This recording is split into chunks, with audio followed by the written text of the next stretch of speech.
আজ থেকে অনেকগুলো দিন আগে একটা ভিডিও পোস্ট করেছিলাম। সেই ভিডিওতে আমি এটাই বলেছিলাম, আমাদের সমাজে অনেক স্বামী আছে যারা বউয়েদের ভাত কাপড়ের দায়িত্ব পর্যন্ত নিতে অস্বীকার করে। সেই ভিডিওটা দেখার পর একটা দাদা সত্যি ভীষণ গায়ে লেগেছে। সেই দাদা লিখেছে, ভাত কাপড়ের দায়িত্ব কেন, কোনো স্বামী যদি বইয়ের জন্য কিডনি পর্যন্ত দিয়ে দেয় তারপরও সে বইয়ের মন পাবে না। কারণ সাগরের জলে যতই চিনি মেশাও না কেন, সাগরের জল নোনায় থাকবে, সেটা কোনোদিনই মিষ্টি হবে না। এই কমেন্টটা আমার কিন্তু সত্যি ভীষণ ভালো লেগেছে।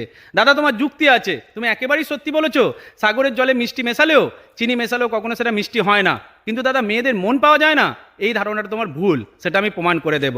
দেখো, আমাদের সমাজের মেয়েরা নিজেদের মন ভালো রাখতে চেষ্টা করে না। আমাদের সমাজে বেশিরভাগ মেয়ে সবচেয়ে বেশি পুরুষ মানুষকে খুশি করতে চেষ্টা করে। এই যে মেয়েটিকে স্ক্রিনে দেখতে পাচ্ছ, এর নাম গরিমা, এর বাড়ি উদয়পুর। নিজের লিভার পর্যন্ত দান করে দিয়েছে শ্বশুরমশাইয়ের প্রাণ বাঁচাতে।